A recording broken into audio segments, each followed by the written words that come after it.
once we were able to launch in 2014, we became the first payment gateway that is PCI DSS certified. In 2014, we can today enable any merchant into becoming this fully automated online acceptance, payment acceptance merchant across the region. What I actually like is that it's a homegrown fintech, and what I say about being to use is homegrown is that it's from the region. They actually own their own tech stack, which to me is very, very important. As technology advances, and you look at all these different fintech players, whether payment gateways or whatever, we're mostly API based. And in order for our APIs to be interoperable, ISO 20022 is a key factor in order to get there. I want to welcome you to the second season of Couchonomics with Arjun. Join us this season as we go beyond fintech and payments and embark on the journey into the future of financial services, a future which will be shaped by existing and new developments in technology and innovation, including and not limited to the likes of embedded finance, open banking, ESG, various versions of metaverse, decentralized finance, digital currencies, and other trends. On the couch, we're going to have the most influential and progressive-minded founders, executives, investors, regulators, innovators, and industry commentators from across the MENA region and beyond. Join us as we unravel a multitude of layers of the financial services industry and try to learn how technology will continue to impact the world that we live in. Couchonomics with Arjun is proud to collaborate with some of the most respected and innovative names in the world of payments, fintech, and technology. Arjun is a reliable end-to-end payment solution that provides innovation and flexibility to help businesses achieve their ambition faster by turning payments into a strategic growth driver. Get everything you need with 2U, a Saudi-based super app for delivery, mobility, on-demand services, and a lot more. 2U connects you to everything you need to enrich your daily lives by building an ecosystem across its end consumers, merchants, and reps. Visa is a world leader in digital payments with a mission to connect the world through the most innovative, convenient, reliable, and secure payments network to enable individuals, businesses, and economies to thrive. Jidea is a leading fintech and payment solution provider founded in Saudi Arabia, expanding rapidly across the region with established operations in UAE and Egypt. Jidea's vision is to empower merchants with the tools to start, manage, and grow their business. M2P pioneers next-gen fintech through innovative offerings across payments, lending, and banking landscapes. Their comprehensive tech stack powers end-to-end banking services, BNPL, customized credit cards, prepaid cards, and more.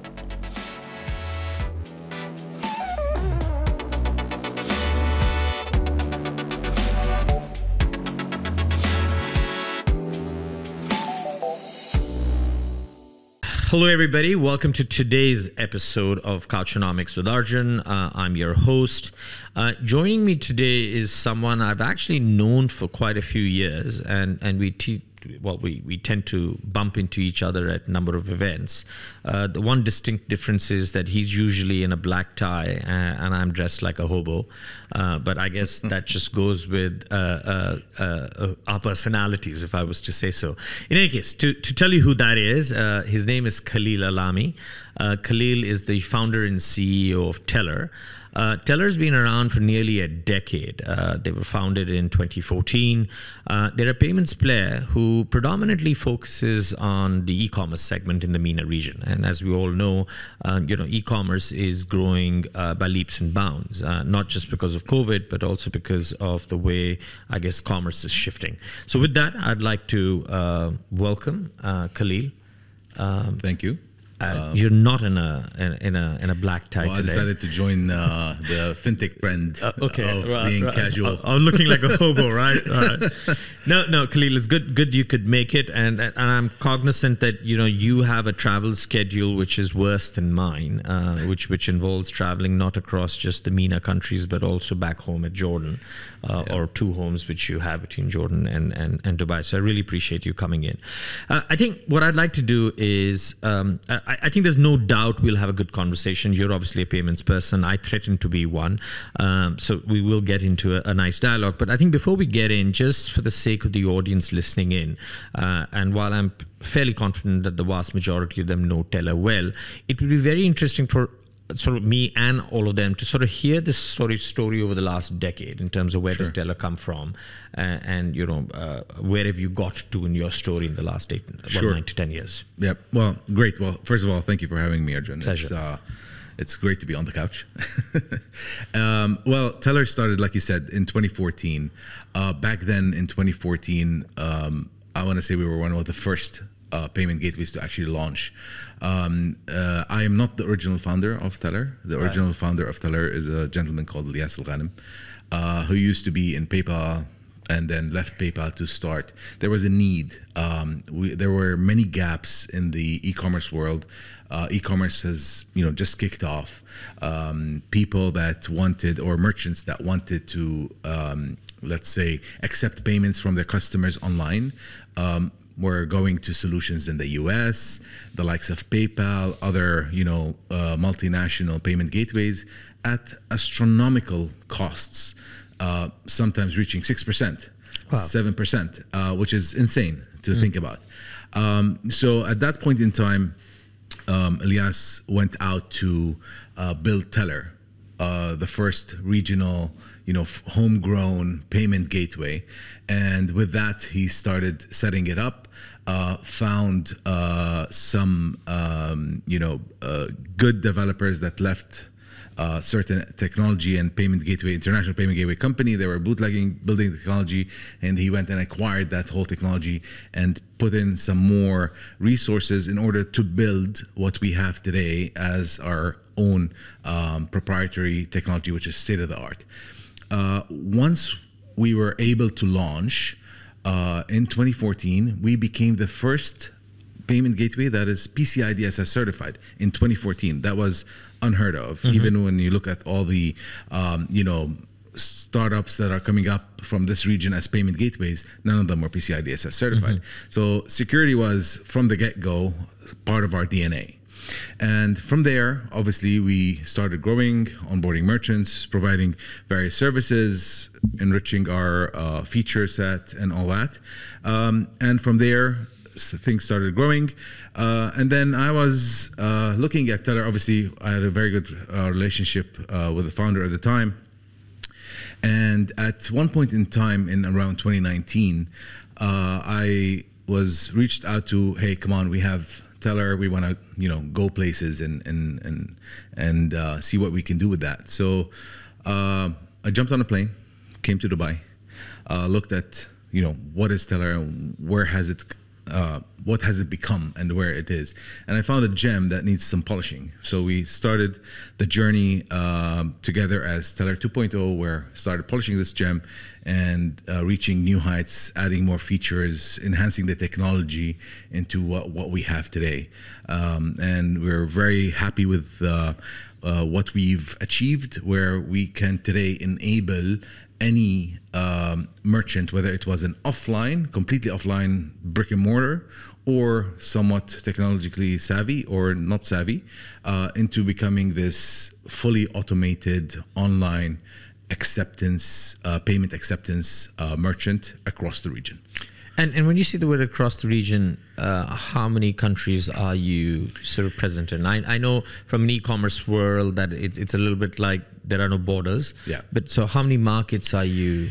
So as Telr, we're offices, boots on the ground in UAE and Saudi. Okay. That's our main hubs. But at the same time, we do cater for merchants in 11 markets. Okay. So we service certain merchants across the region, the GCC and the Levant and what have you. We do also offer our merchants the capability to accept local payment methods across the GCC and the Levant and North Africa as well. So we do cover that from that perspective, and that's how we offer that full service. Okay, so I'm going to take a step back, right? And let's hear your perspective, right? There's more I guess, content on the web than one can point their finger at these days in terms of whether it's fintech, payments, and so on and so forth. But let's hear Khalil's view in terms of how are you seeing the payments sort of landscape evolving going forward?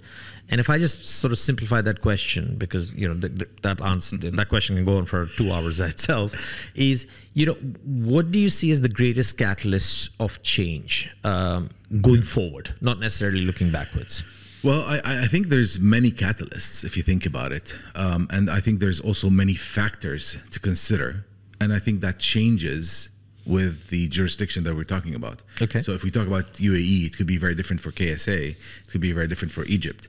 But in general, if I want to generalize, I think AI is definitely a catalyst that everybody's talking about, and I think it's definitely coming for payments. But at the same time, I think going into a cashless economy, I think that's the bigger catalyst. If we look at various visions from throughout the region, whether it was the UAE Vision 2030 in Saudi or in Kuwait 2033 or what have you, they all have a component of becoming a cashless society, not necessarily to 100%, but to a certain percentage. And then if you take a look back and then look at today, as we are here in the UAE and we are living, going about our business, do you have a single paper currency in your pocket? Probably, I would guess not. I don't. I haven't had it in a very long time. So with the likes of let's say enablers like maybe Apple Pay, Google Pay, and all these guys, it makes that more achievable. But that doesn't come without challenges, of course, because we talk about retail payments, and that's somewhat easier conversation.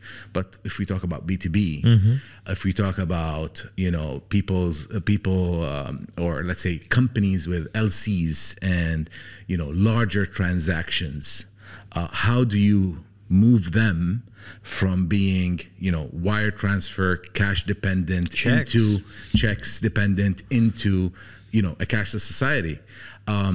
So it's a different ballgame. I think it has different parameters, but also fintech is solving for that. It's not that it's not gone unnoticed. It's coming. How fast so it's going to be very dependent on also the regulators pushing and supporting the ecosystem in order to get to where they want to be. And you see that also with you can't have a cashless society without a CBDC. And that's also coming. There's about, I think, now 100 countries around the world. Yeah, 140 plus something now crossed, which is like 90% of the total world economy. That is all part of CBDC, right? And that's also coming. Ease of cross-border maybe transactions. We've seen a lot of movement there. So I think to answer your question, what are the catalysts? I think AI is definitely one, but I think also cashless, moving into a cashless or digital economy is definitely the bigger one. Okay, so you've given me a number of topics we're now going to get into, right? So I can literally go with the topics that you have. But before we do that, I'll be honest with you, and I know it's a very unpopular statement when I make it. I firmly don't believe the future is cashless. I believe it's less cash, and it doesn't. And this is not a play on words. I'm not trying to be cool or smart or cocky with those words. I do firmly believe that there is a role for cash to play. It might be at the edges of society. Definitely has a bigger role to play in commerce, especially in emerging markets where cash is still used for a number of purposes, so is checks and so on and so forth. In any case, this is not about what I believe, but I totally appreciate that there's a big trend. Let me start with one of the first things you mentioned when you started the answer, which is the nuances, which is the difference, right? If you were to compare this sort of digital payments movement between KSA and UAE, right? Where are the subtle or profound differences according to you? Yeah, that's a great question, and I'll answer that. But I'll also qualify my previous answer. Moving towards a cashless society, like I said, at a certain level, not 100%. I don't see it coming at 100%, and that's why I think if you look at the different visions, like Vision 2030 in Saudi, it's at 70%. Yeah, it's not at 100%. So I agree with that statement as well. The difference is, between UAE and Saudi. It's a tricky question to answer, but I mean, you have to look at the demographic. The demographic is completely different, right?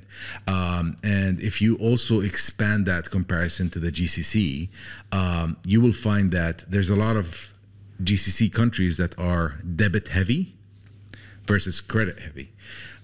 So if you look at Saudi, they have an excellent success story. I think it's one of the best in the region and probably in the world as far as adoption, which is the MATA scheme, local debit, that evolved from almost nothing to almost over 95% penetration with online use and offline use also. So that's a very big success story. We don't have that here in the UAE, for example. We don't have a national debit scheme, right? But we do have other local payment rails, like the one they're launching with IPP, which is like the instant payment platform, which is also going to enable the payment landscape in the UAE quite extensively with instant payments and what have you. So the demographic is different. That's one. You move over to Kuwait, KNet, huge, debit network. Credit card is a different network. And funnily enough, just a few days ago, I was talking to a friend of mine who just visited Kuwait. So he was sitting, between meetings in a cafe and wanted to pay. And they bring over this point of sale machine, and he wants to pay. He's from Dubai, so he wants to pay with Apple Pay or whatever. And they only accept KNet. They don't accept international credit cards. So he had to actually go and find an ATM and multiple ones until he could actually access cash in order to pay for that. So that tells you a little bit about the different ecosystems that we have throughout the different countries. Is there one better than the other? I think they all cater for the end consumer based on their demographic in order to make sure that payment is enabled, and that's what they cater for.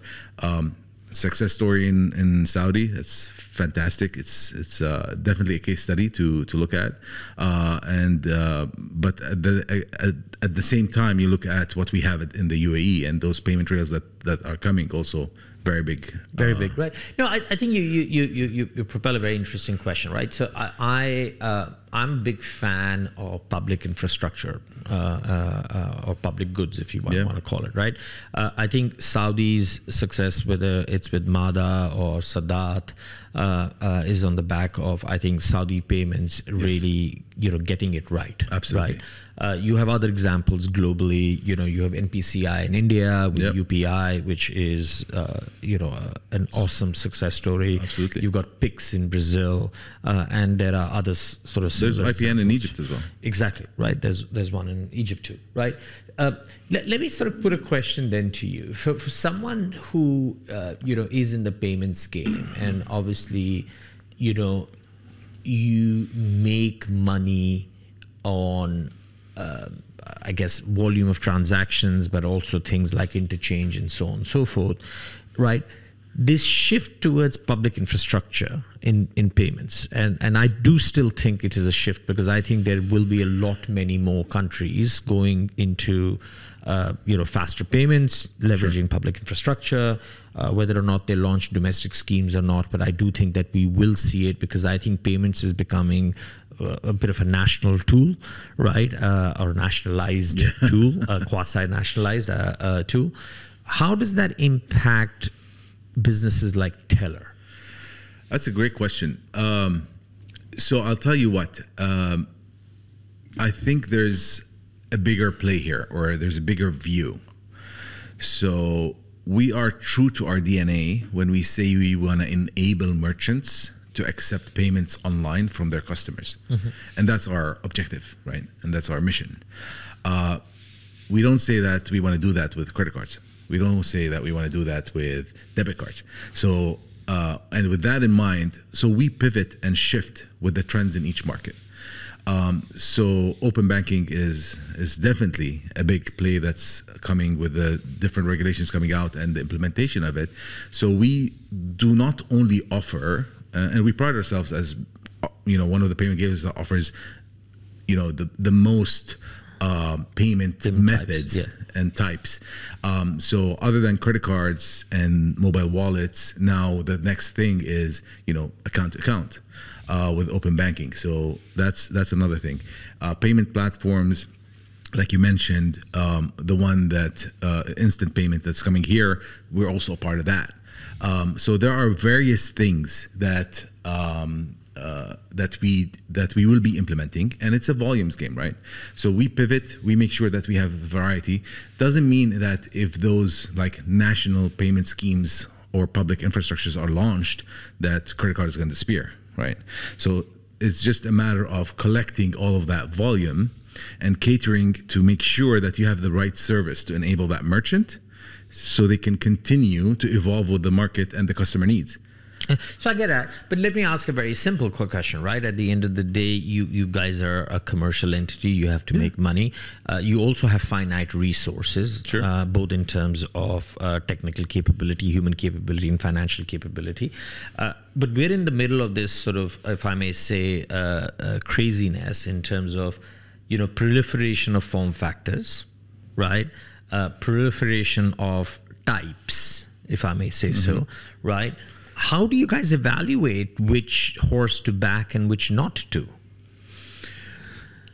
Yeah, it's a tricky decision, right? And we're not always right. I would expect it's very hard, right? So it's very hard. But see, I think I can speak of Telr, right? So having our own proprietary technology that is extremely flexible, and the heart of it is hyper-personalization and hyper-customization. Right. Having that power gives us a kind of a base of, catering for those different types quite quickly. And we see that traction quite quickly. If this is not, tracking, so we move resources accordingly.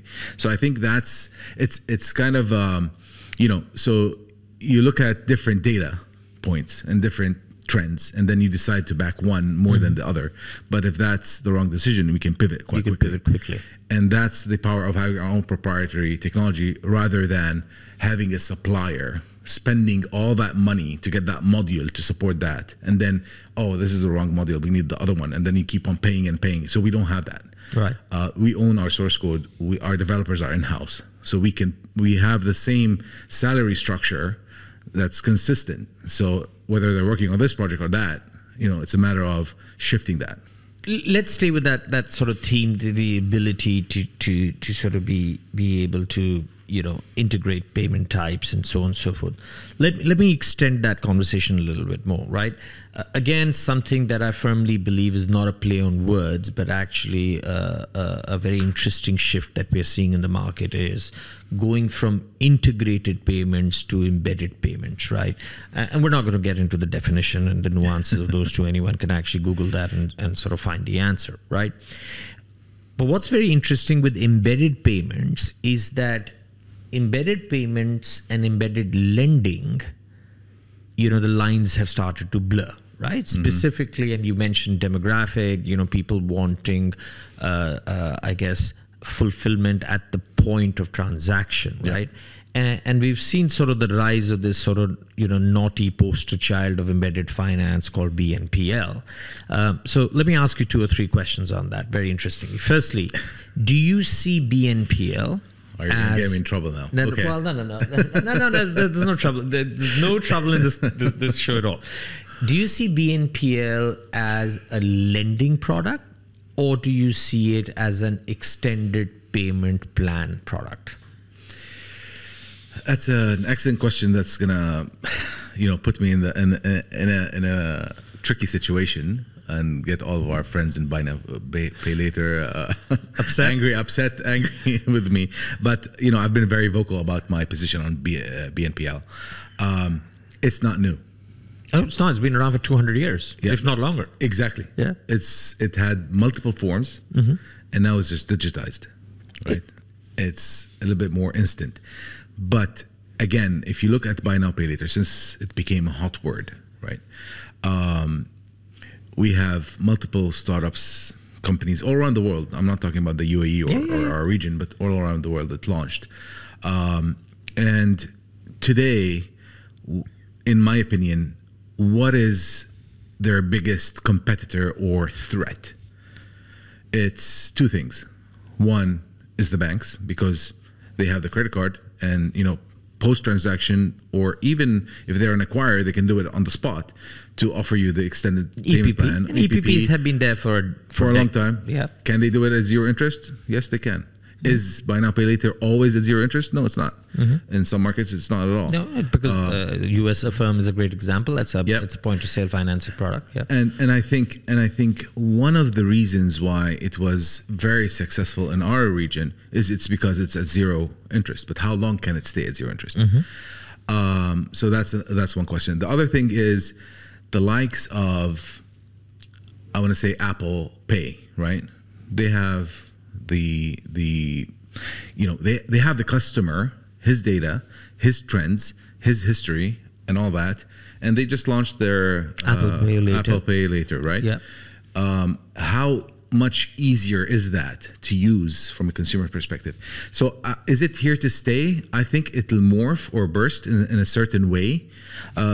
Is it new? It's not new. Is it a payment method? I don't think so. I think it's more of a lending scheme that is just digitized in a way where you can get it now before you actually make the purchase, as opposed to later. But so I don't think, it takes me back to, that's going to show you how old I am. It's going to take me back to the layaway schemes in the US. Yeah. It's pretty much the same thing, just getting the product instead of later, but now. So I don't think it's anything that is going to be in the same form for very long. Okay. No, so I'm not going to necessarily disagree with what you're saying here, but here's my view on BNPL, right? I still sit on the fence between is it a lending product or is it an extended payment product. I'm not so bothered about the fact that whether it's at 0% or not. What I can see is that actually the growth has not largely come only because of consumer adoption, but because of merchant adoption, right? Yeah. Merchants love it. And there's lots and lots of empirical evidence. And, I had the fortune of working on the merchant side in payments for about 5 years. Yeah. I think I can take the credit of being one of the first merchants to launch BNPL in the Middle East and also in Southeast Asia. And we saw immediate take up. I think there's a number of things, right? One, I think BNPL will eventually become a feature. Yep. Right.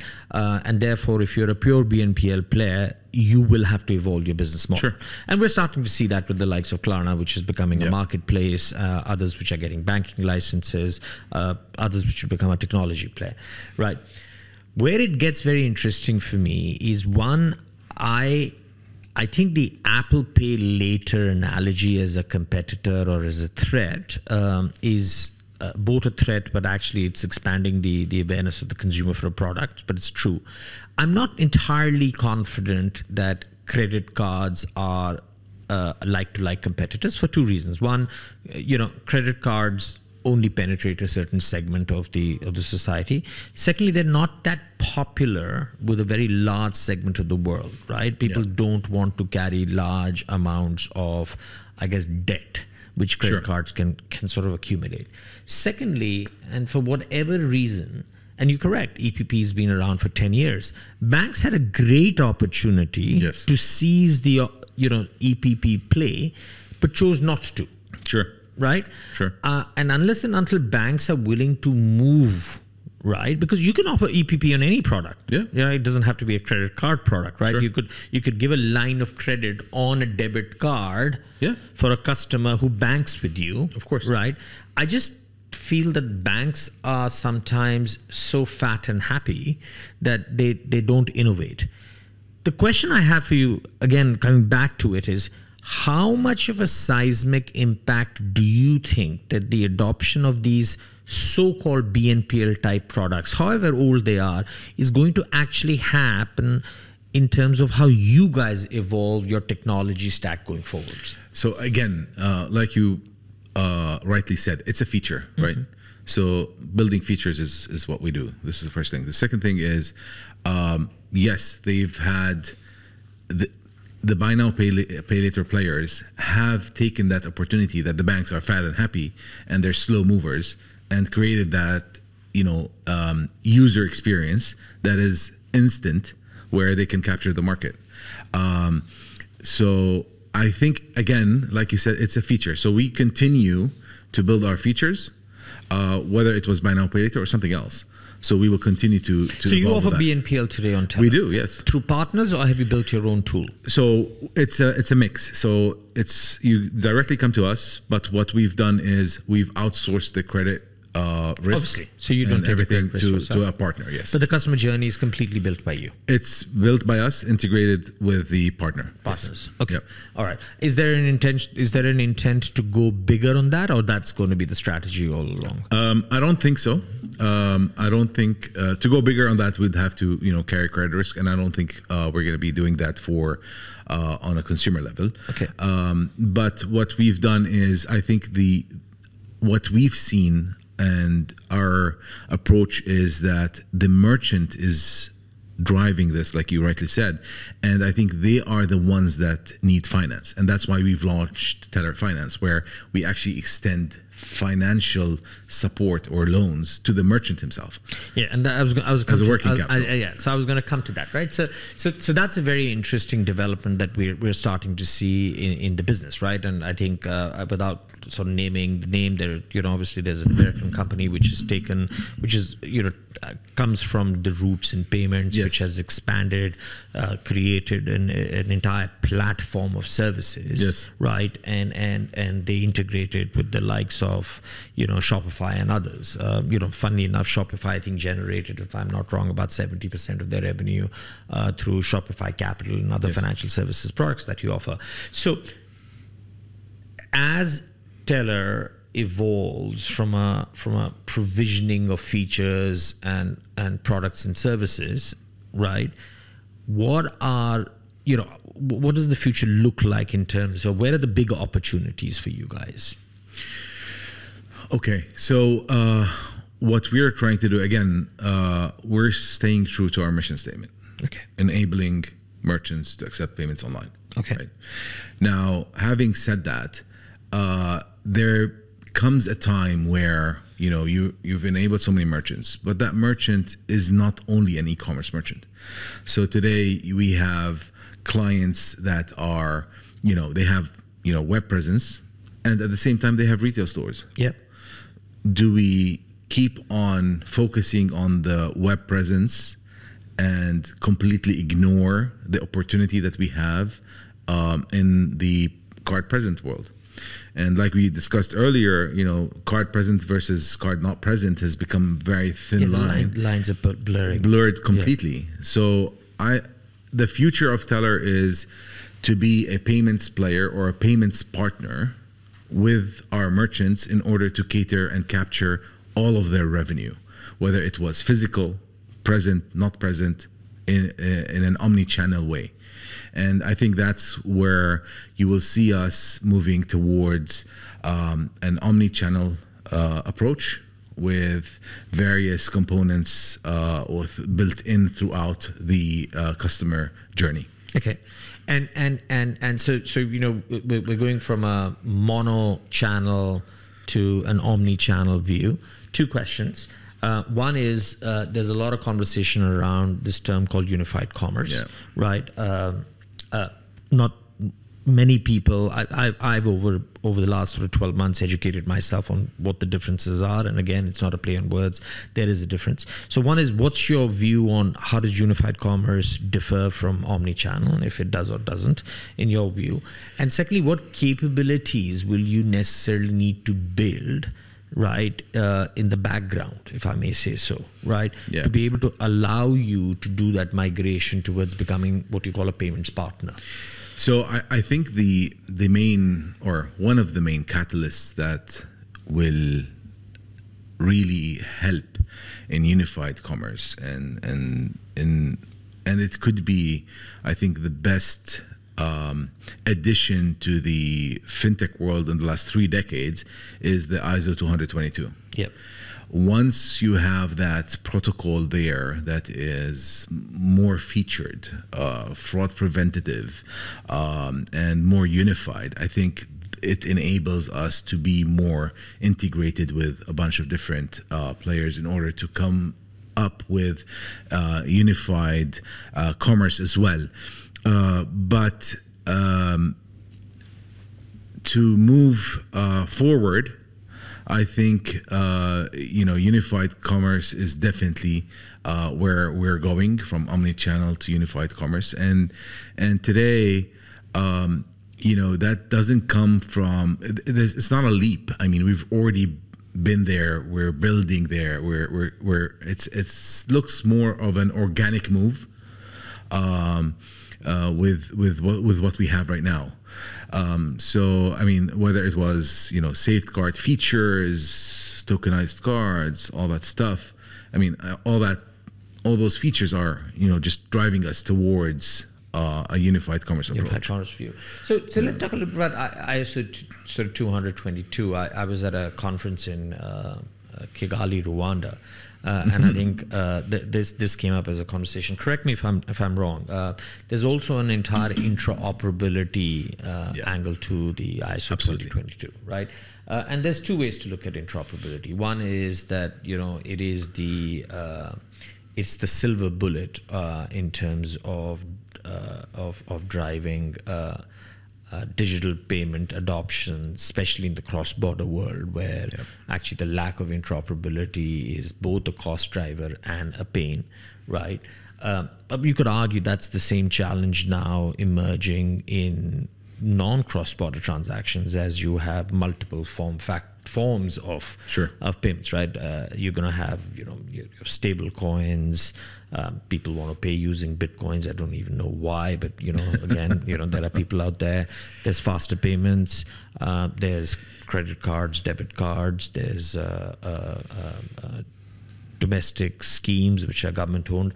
What's your view on this ability to be able to be completely interoperable? Do you again think it's just us chasing a dream which is not worth chasing, or do you see interoperability increasingly becoming a theme among merchants, and so therefore you guys will need to solve towards it? So I think interoperability is key, and like you said, so if we go back a little bit to our conversation, so we talked about Meta in Saudi, and then we talked about Knet in Kuwait and other systems all over the place, IPN in Egypt, Click in Jordan, whatever. Today, the moment you step out of Saudi, your Meta card stops being Meta. And you lose a lot of that value, right? ISO 222 is definitely a unified protocol that is much more field rich, to be a little bit more technical, so you can actually fill it up with more fields in order to create more interoperability. So imagine if all these different networks decide to work on ISO 222. Imagine if you can enrich it with a bunch of anti-fraud features and all that in order to create that experience where you have a Saudi national with his Meta card continuing to take the benefits of Meta all throughout the region. A Knet guy out of Kuwait, the same thing, and all those features. At the same time, if you take a step back, we're coming from ISO 8583, right? ISO 8583 is extremely rigid, and as technology advances, and you look at all these different fintech players, whether they're payment gateways or whatever, we're mostly API based, and in order for our APIs to be interoperable, ISO 222 is a key factor. In order to get there. So I think it is definitely something that will shake the financial services world or the fintech world, And I mean, the faster we get there, I think the faster you'll see interoperability. No, I agree. And I think if you can, it will be good for everybody, and it'll drive down the costs. Absolutely. I think quite tremendous. Even if you throw in open banking into the mix. Yeah. I think it's very essential to look at these different pieces and connect the dots. Like, for example, if you look at open banking and account-to-account payment, and you combine that with payment rails, which are faster payment rails, you actually get greater results, right? Absolutely. So I think a lot of these initiatives, I think the dots need to be connected, because I think the impact of the sum of the total is far greater than I think one imagines when 100%. when these are originally conceived. Let me ask another. It's an opinion-based question, right? So one of the things we are seeing is the growth of sort of ecosystems, right? Some of these ecosystems tend to be closed, right? Because you're allowed to. I myself belong to an ecosystem which was fairly large and fairly closed, and one of the things that a lot of these closed ecosystem players look at, and I think the US is a great example, with Venmo and PayPal, Cash App, with Square, is these closed loop payment networks, right? Mm-hmm. Do you see more of these going forward? More closed loop networks? Yes. Yep. Or do you think that they've had their time and because I've got a second question is, where do you see P2P payments and a number of these P2P payment players who have come around, right? Who operate as closed loop players. Sure. Right. How do you see that world evolving? So I guess, if you think about it, in our region, do we have a closed loop, payment network here in our region? Would you identify, I don't know, the likes of Careem Pay as a closed loop one, or is it? Yeah, I would imagine Careem Pay is one. I think Al-Futtaim has something called Blue, right, which is closed loop. You have similar sort of closed loop networks where they operate across a fairly large network, and they're and a fair amount of the flows of transaction are quite sizable. Yeah, I would argue that what I've seen from these, not these specifically, but in general from closed loop platforms, is they always tend to move once they have scale or they have bread there. They wanna move into an open loop. They couple it with a Visa or a MasterCard card that's linked in order for you to be able to withdraw cash. So I don't think there's much. There might be a use case for a person to use that closed loop wallet, but at the end of the day, once you have, I guess, a balance there, how do you withdraw it? You're going to end up moving to what, an ATM or a cash counter or something like that, and that's where you'll see them always struggling to get into how do we couple it with a debit card or a credit card. So I don't think closed loop is in general a thing that is sustainable. I think they will eventually evolve to open up into interoperability, right?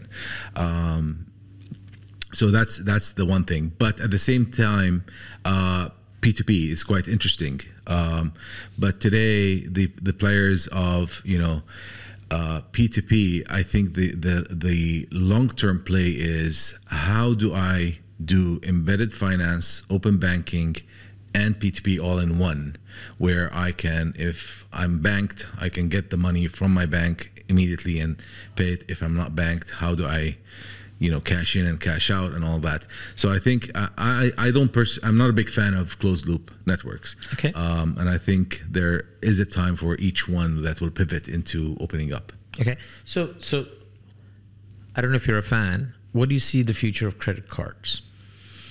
Future of credit cards are not going to disappear. The physical ones. No, I'm not talking about form factor. Form factor. I'm not talking about form factor. The whole concept of credit cards. Where do you see that going? So I think the form is going to change for sure. I don't remember in the last few months, getting out your card and plugging it in and putting a pin has been a while. So I think the form factor changes, whether it was tokenization or pass-through wallets or whatever. I think the demographic that we're so I guess we have to talk about where, right? Because the demographic, for example, in Jordan is completely different than the demographic in the UAE or in Saudi or in Kuwait. But with the drive of, Gen Zs and Generation Alpha, right? These most probably people never entered into a bank's branch, right? Mm-hmm. Everything is online, everything is instant, virtual cards, virtual accounts. So with open banking, definitely there's pressure on cards as a payment method. And I think that they're here to stay, but I think they will transform over time. And we're looking at also different payment rails that are usually, the biggest infrastructures like Visa and MasterCard. They're also looking at how do they get non-card services onto card rails. Mm-hmm. So I think they feel the pressure as well. So I think that it's going to be a tricky situation, and it's going to be very interesting to see how they can evolve that. No, I totally agree. Again, I'm not here to pass opinions. That's not my job. I'm here to ask questions. I think my humble opinion in terms of credit cards is you're correct. They're not going to disappear. Having said that, I think over the years have learned that there is a difference between a credit card and the availability of credit to transact. Yes. Right? And I think the love for credit ain't going away. Right? As a matter of fact, if anything, that might just be growing, and especially credit at the point of transaction or at the point of need. I think what we're going to see is that we're going to see more and more innovation in terms of how that credit is made available to individuals, whether they're Gen olds like us or Gen A's as the new generation is concerned. And I think if the credit card companies don't continue to enrich the value proposition beyond, the fact that you can spend and get some air miles, right? I do think that it's going to get more challenging. Further to add to it, we are, at least in the UAE, in a very high interchange environment. Yes. Right? Relatively high interchange environment. And if that interchange heads in the wrong direction, right, and the fact that a normal APR of a credit card in this part of the world is at sort of the high 30%, and a very, very large percentage of the world revolves, right? Those things can become quite punitive for banks, and hence. So I do think that there is some shakeup. When that happens, I do not know. Or maybe it just doesn't happen as a shakeup and it just happens as a gradual transition. And that's where I get quite interested in products like BNPL, because it's not BNPL which excites me. It's the fact that you have the provisioning of credit at the point of transaction, which is other than a credit card. Absolutely, right? And I think it goes well with the demographic of, the coming up generation alpha with instant gratification, right? So they want everything now and they expect it to be now. So I think it goes well with the mindset of, credit is given at the point, as opposed to, you have a credit line that's sitting there and whenever you need it, you can have it. So that's definitely coming. And I think also your point on interchange is quite valid, because yes, we are looking at the interchange cost here in the UAE, which is much higher than our neighboring countries.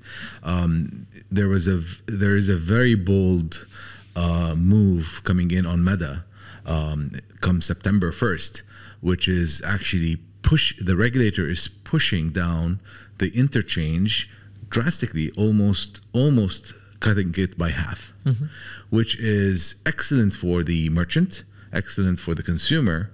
It puts pressure on the PSPs, it puts pressure on the acquirers and the issuers as well, but it creates more value and more volume in the long run. So yeah, I think it's a matter of how do you reinvent yourselves as a credit card company, and where are you going to go with this? But and we've seen that there's nothing too big to fail. So we'll see what happens. It'll be interesting. So let me keep you on the hot seat there. I've got a view, right? So payment orchestration has been a very interesting conversation, right? It's been one where I'll be honest with you, not much has really happened in our part of the world, right? But in other parts of the world, large merchants have gone down the payment orchestration route for a number of reasons, right? Better data collection, cost efficiency, arguably better customer journey, so on and so forth. Here, we haven't had not so much payment orchestration. Do you see payment orchestration emerging as an interesting or an important trend, specifically with large merchants and especially the large marketplaces, which are now starting to play a dominant role in terms of consumer retail? And if so, a certain degree of orchestration disintermediates relationships. It also breaks if I may say, a monopolistic partnership. Sure. Right? How do you see that? So 2 questions. One, do you really see that trend happening? And if the question is yes, then does that create a more competitive environment for you to operate in?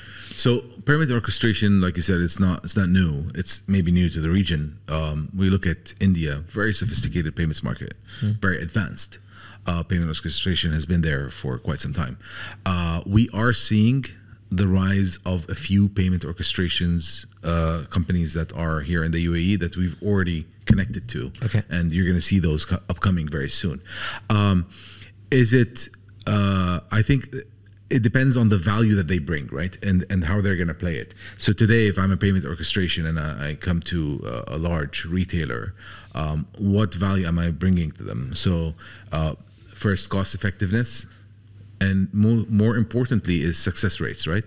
So if I am very advanced in my payment orchestration, where I know that this type of transaction is most probable to go through using Telr versus using others, and I have multiple payment gateways or acquirers on the back end, that's a great value that I provide to the merchant. So is it coming? Yes, it is coming. Do we evolve? And can we?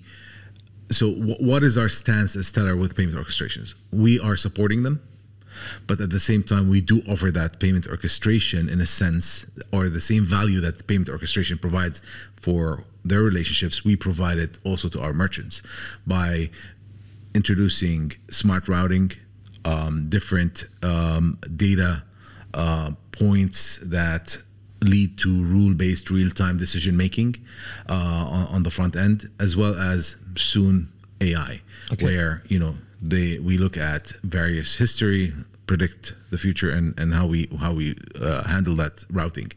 But payment orchestration is definitely interesting. It's definitely coming, and I think it's.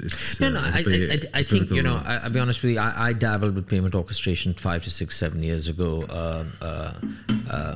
A dear friend and I guess a fellow colleague of yours in the payments world, Ramana Kumar, who heads Magnati, will tell you about debates him and I had for hours and hours together on the topic. I think days together on that. I think there are a number of reasons why payment orchestration for at least a large merchant makes sense. I think you talked about authorization rates being one.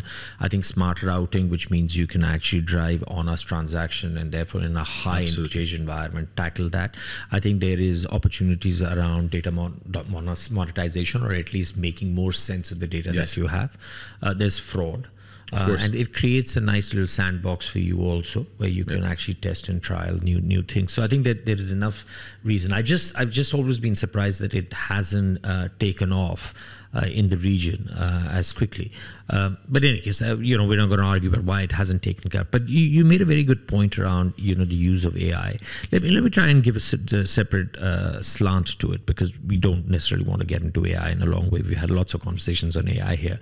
Data monetization has been an offer which is listed on every payment provider's sales pitch, if I may say so, whether they're an acquirer or a PSP or a payment gateway, or et cetera, et cetera, et cetera, right? My attitude when I was a merchant, sorry, I was being a bit cynical, but you had to be because you were a merchant, was, when someone came and said, well, here's some great data that we can offer you. And my logic was, yes, and you better start giving it to me. And they were like, yeah, but it's going to charge you. And I said, no, it's not going to charge me anything. It's actually a retention tool for you. Yeah. Right. And some of that data was pretty good. I'll be honest with you. Obviously, a lot of the merchants are still not sophisticated enough to enrich it. Yep. Right? Because at the end of the day, payment data has certain fields that you are permitted to share. Sure. Right? Merchants need to be better to take that data, enrich it with what they hold, and then make more of it. Yep. Right?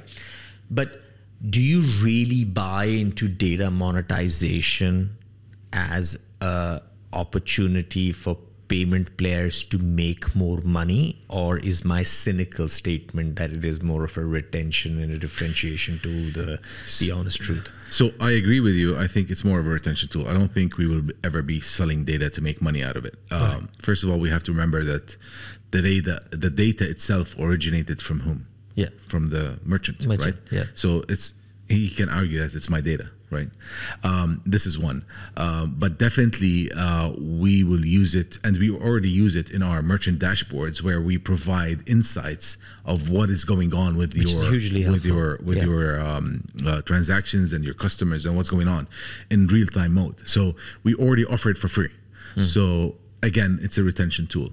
But what's interesting also is we have to remember that there are data regulations that also come into play, whether it was GDPR from Europe or whether it was local data regulations. And it's important to make sure that you fall within those regulations to protect the data, to make sure that it's hosted in the proper way. So honest opinion, do we ever come to a point where we're going to sell the data to merchants or others? No, we're not. Yeah. We are definitely using it for retention, for insights, for trends, and for making sure how they can grow and benefit from that, enriched by their own data, because we only have visibility to a certain extent. Yeah, right? I agree. And it has to be enriched. And do we cross that data with other merchants? Like, for example, if card A is being used with merchant A and B, what data do we give? And that's a fine line now. Well, some of your peers have tried to do that. Yeah. They have tried to provide insights based on the fact that the customer who shops with you also shops with them, and let's help you broker a relationship between the two of you so that jointly you guys can make a bigger deal of it. I'm not quite sure how remunerative that has been. I'll be honest with you, I'm now out of that world in terms of realizing. I think there is a very strong argument that it can be very, very powerful. Staying with that theme of value-added services, and I think you mentioned Telr Finance, if you said it correctly, right? So first, it'll be good to understand, what does Telr Finance mean? Is it just working capital for some of your, I guess, smaller merchants who want help? How are you building the modules of services, and where do you really see the big opportunity for you guys to expand beyond just processing payments, right? Because that's terribly exciting and terribly interesting. So again, I don't want to sound too repetitive, but again, we're staying with our mission to enable payments to accept merchants to accept payments online. With that in mind, so we have Telr Finance, which and Telr Social, Telr Secure, Telr Shops, and Telr many things, in an effort to provide the full ecosystem features of online payments to any merchant. And with Telr Finance, we look at both the customer, the card holder, the consumer, and the merchant, where we provide working capital to startups and SMEs and what have you, which is very hard to come by, as you know, for SMEs. At the same time, And you have a banking relationship at the back who provides a line. So what we do, the ideology of Telr is to be collaborative within the fintech ecosystem. Right. So what we did is we partnered with a fintech that is specialized in providing working capital, Okay. or revenue-based financing. Okay. And what we did is we embedded our technologies together and provided that. And they bring the balance They take they take the credit risk. We provide the collection tools and the merchants.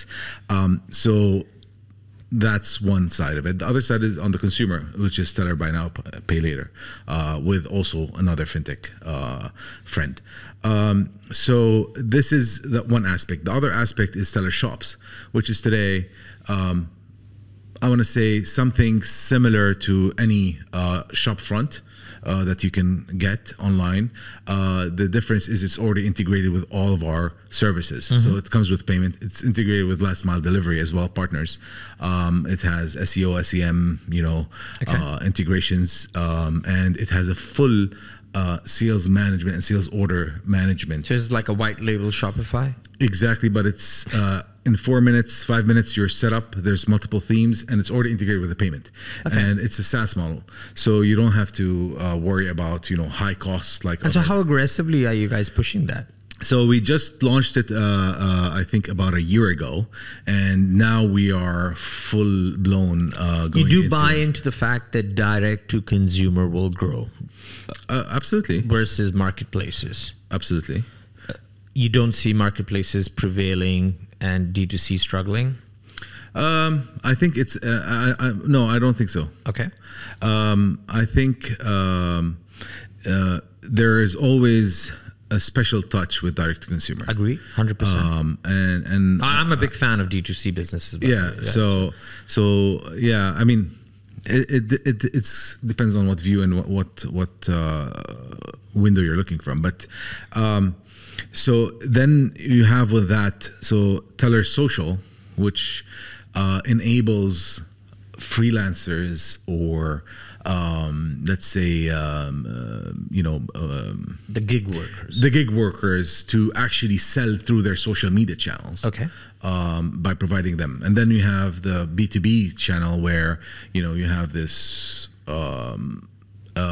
Company that is not online whatsoever, but they have a B2B. So we provide electronic invoicing, payment links, and all the other tools for them to be able to capture different transactions. And Telr Secure is at the heart of all of these other services. Totally. Making sure that all these services are secure 100% with PCI DSS. So Khalil, the Telr empire is actually quite... It's not an empire. It's an ecosystem. Right. So the Telr ecosystem is actually quite comprehensive, right? You'll have to excuse my ignorance. I actually did not know of a lot of these things. Now, that either it's my ignorance or maybe these things are still at an early stage, so they haven't talked about it. But and I'm sorry, this is an awkward question. Please choose not to respond if you don't want to. But I think what you talked about a couple of minutes ago in terms of just before you talked about Telr Shops or including Telr Shops, it's a very crossroad discussion, right? You must have hit a crossroad because there are two strategies, and I don't think they're an either or, but as I always say that there's finite time and effort and resources. You could have taken, or you maybe have already taken, this entire integrated ecosystem, right? Which provides financing, which provides fraud management, data insights, some of the other capabilities that you have added, and go to a number of these marketplaces, right? Who are hosting smaller merchants on their platform and say, "Hey, mate, integrate with me." Right, and all of a sudden, I'm giving you a plethora of financial services and finance tools and data tools on the back of it, which would make you as a marketplace enabler that much more attractive for the merchants to come on board. True. Right.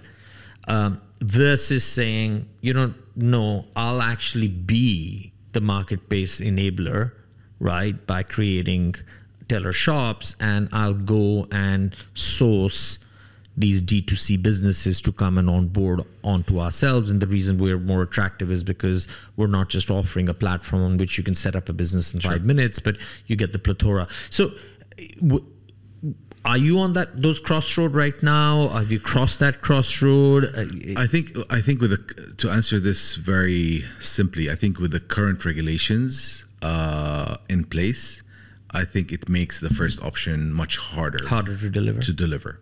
So I think we're sticking to the D2C approach by come in and we can provide you with all this. Doesn't mean that we cannot offer it to a marketplace. We can, and we have, but there are certain regulations in place, whether it was from the payment schemes or whether it was from the regulators, that makes that job a little bit harder. So I think that's where we are right now, and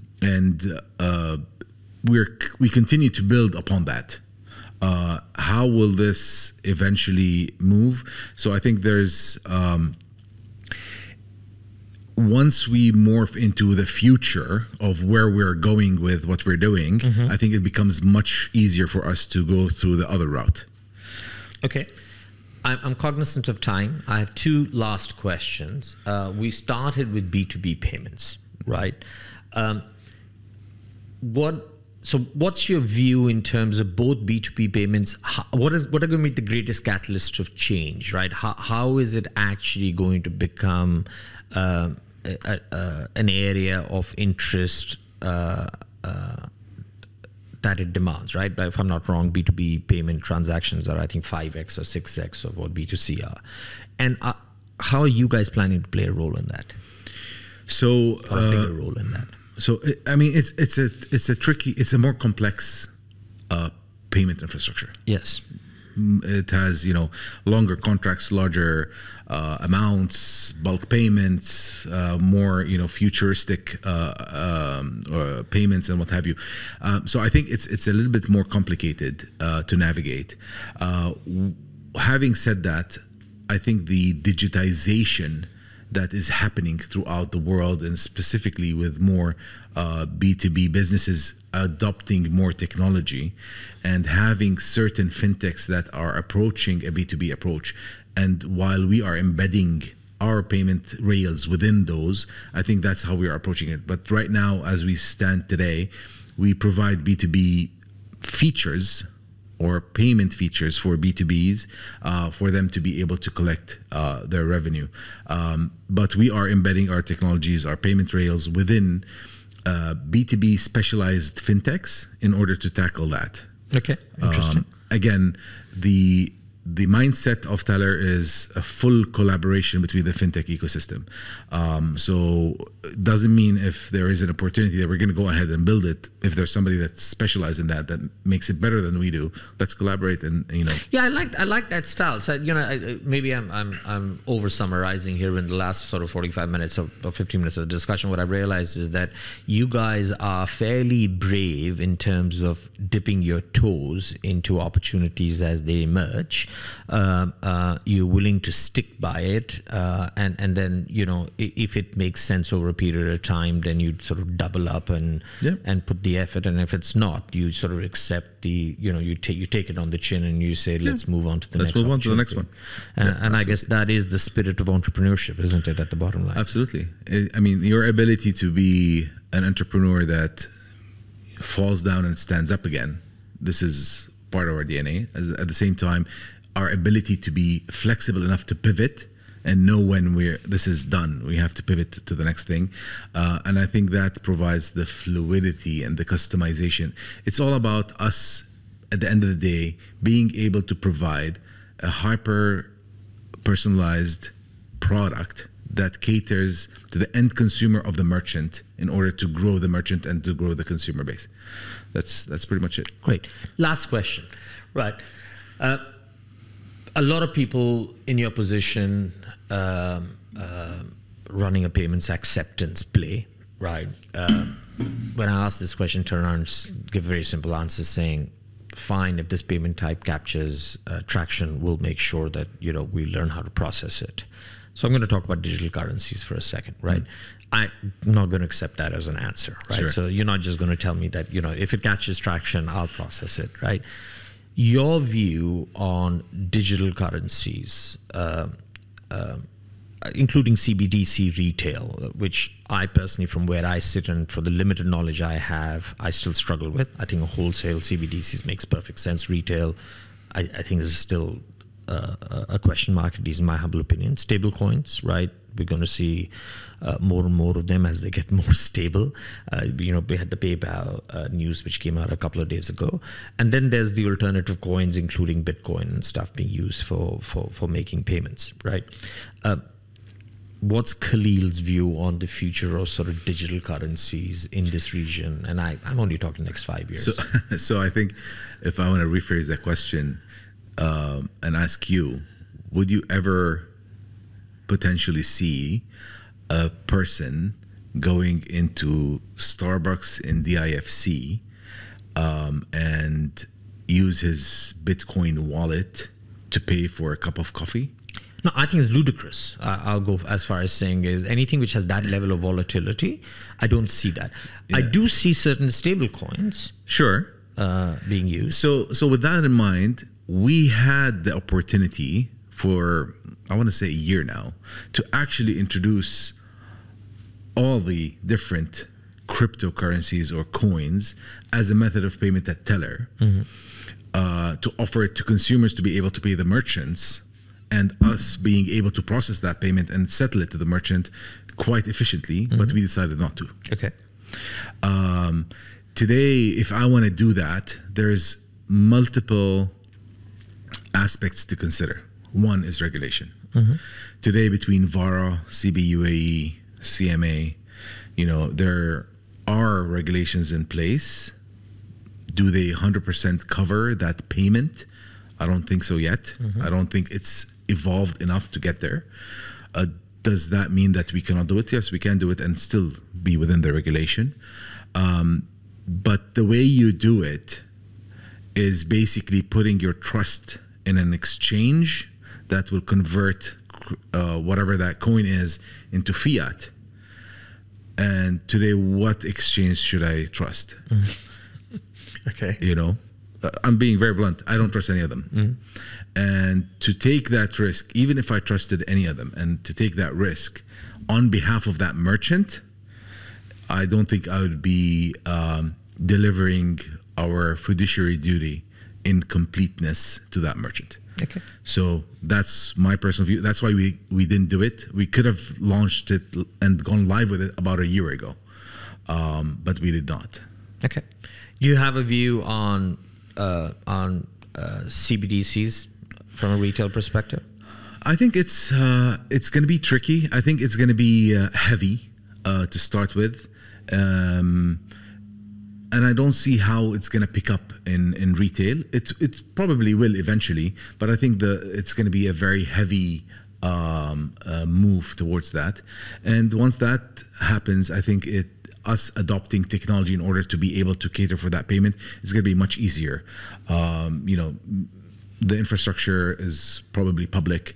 The regulator is probably running it, and there are clear channels on the value and the exchange and all of that. So I think yeah, it's once it picks up, we're probably going to be from the early adopters. My personal opinion is that again, it's an emerging topic, and I think the best brains in the world are looking at this, and I think they'll come up with the answers. So who am I?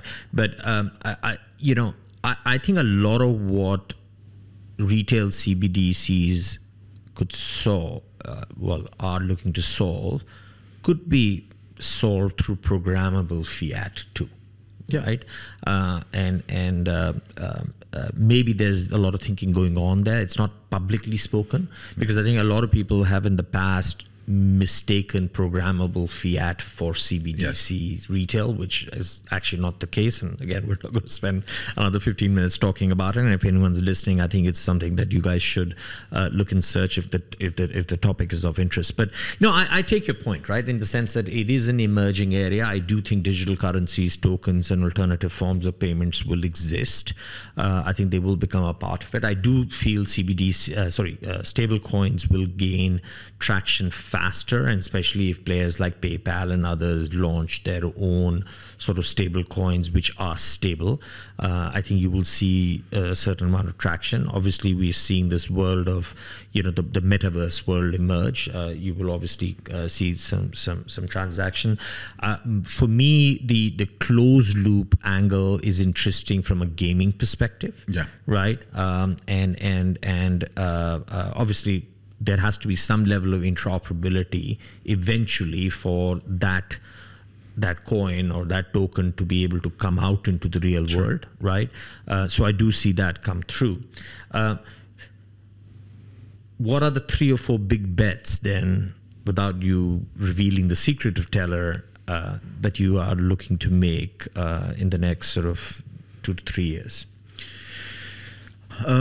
I think I would answer that in a way where we're focusing on enhancing our technology, and I think building a more agile tech stack. This is one. 2, I still believe that all these features, all these different topics that we discussed have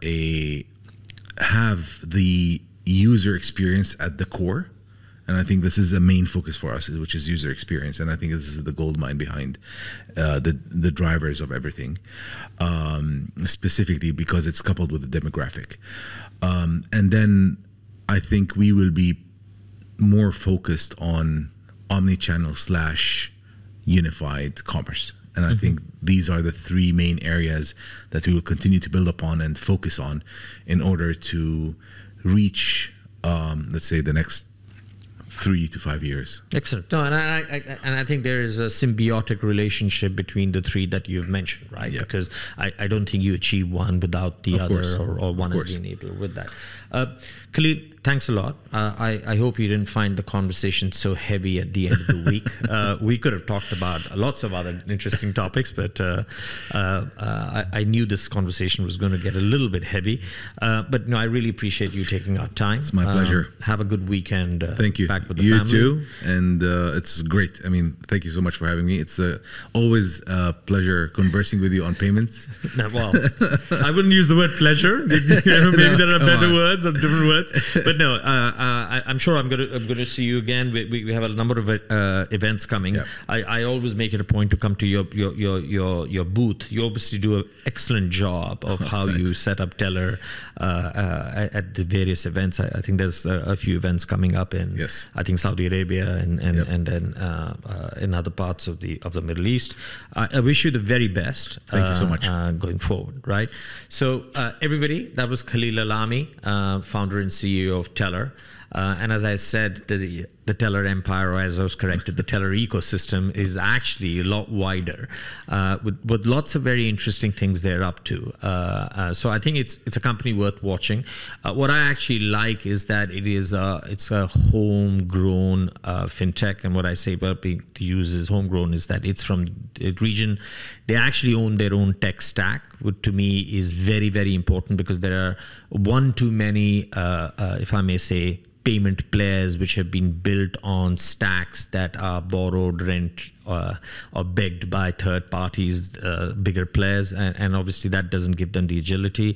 I think there was a very interesting entrepreneurial twist into the conversation, where there is this sort of humility and openness to the fact that they don't know everything, which is, I think it's important, but they're willing to take a measured bet, right, and test it out. And if it works, great, they'll scale it up. If it doesn't, I think you pivot and you move quickly. I think that's a lesson for a number of startups out there. And I think if some of you are listening, I guess, pick up the phone, call Khalil, might be worth a masterclass. He's got a few years under the belt, so he'll be able to. I think with that rather extended goodbye, thank you, and I'll see you all next week. Bye-bye.